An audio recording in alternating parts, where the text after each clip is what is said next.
The chapter begins by highlighting several scenarios where a person may be guilty of sinning unintentionally.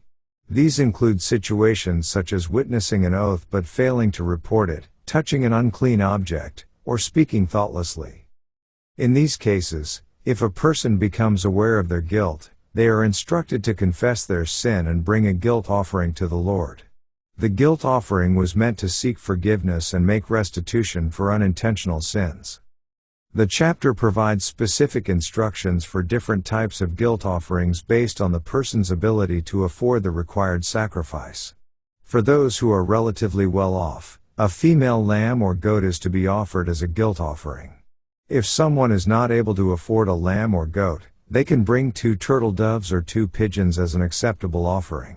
And for those who are even more impoverished, a grain offering of fine flour without oil or frankincense is permitted. The guilt offering ritual involved the person laying their hand on the head of the animal, symbolically transferring their guilt onto it. The animal would then be slaughtered, and the blood would be sprinkled around the altar.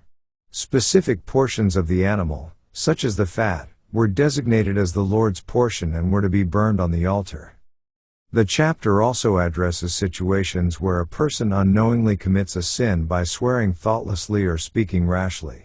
Once they become aware of their guilt, they are instructed to confess their sin and bring a guilt offering. In summary, Leviticus Chapter 5 focuses on the regulations for guilt offerings, which were to be brought for unintentional sins. The chapter provides instructions for different types of offerings based on the person's means, emphasizing the importance of confession, restitution, and seeking forgiveness. The guilt offering rituals involve the laying on of hands, the slaughter of animals, and the burning of specific portions on the altar. Let's now read Leviticus chapter 5. And if a soul sin, and hear the voice of swearing, and is a witness, whether he hath seen or known of it, if he do not utter it, then he shall bear his iniquity. Or if a soul touch any unclean thing, whether it be a carcass of an unclean beast, or a carcass of unclean cattle, or the carcass of unclean creeping things, and if it be hidden from him, he also shall be unclean, and guilty. Or if he touch the uncleanness of man, whatsoever uncleanness it be, that a man shall be defiled withal, and it be hid from him, when he knoweth of it, then he shall be guilty. Or if a soul swear, pronouncing with his lips to do evil, or to do good, whatsoever it be that a man shall pronounce with an oath, and it be hid from him, when he knoweth of it, then he shall be guilty in one of these. And it shall be, when he shall be guilty in one of these things, that he shall confess that he hath sinned in that thing. And he shall bring his trespass offering unto the Lord for his sin which he hath sinned, a female from the flock, a lamb or a kid of the goats, for a sin offering, and the priest shall make an atonement for him concerning his sin.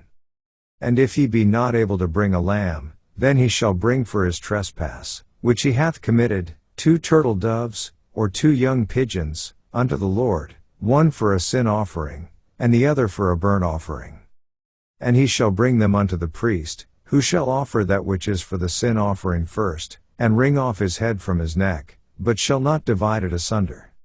And he shall sprinkle of the blood of the sin offering upon the side of the altar, and the rest of the blood shall be wrung out at the bottom of the altar. It is a sin offering. And he shall offer the second for a burnt offering, according to the manner, and the priest shall make an atonement for him for his sin which he hath sinned, and it shall be forgiven him. But if he be not able to bring 2 turtle doves, or 2 young pigeons, then he that sinned shall bring for his offering the 10th part of an ephah of fine flour for a sin offering. He shall put no oil upon it, neither shall he put any frankincense thereon, for it is a sin offering. Then shall he bring it to the priest, and the priest shall take his handful of it, even a memorial thereof, and burn it on the altar, according to the offerings made by fire unto the Lord. It is a sin offering.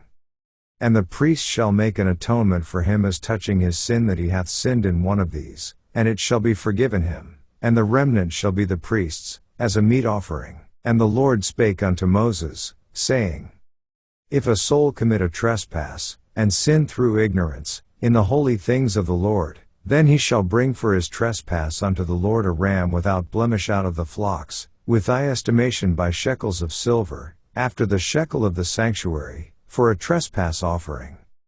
And he shall make amends for the harm that he hath done in the holy thing, and shall add the 5th part thereto, and give it unto the priest, and the priest shall make an atonement for him with the ram of the trespass offering, and it shall be forgiven him.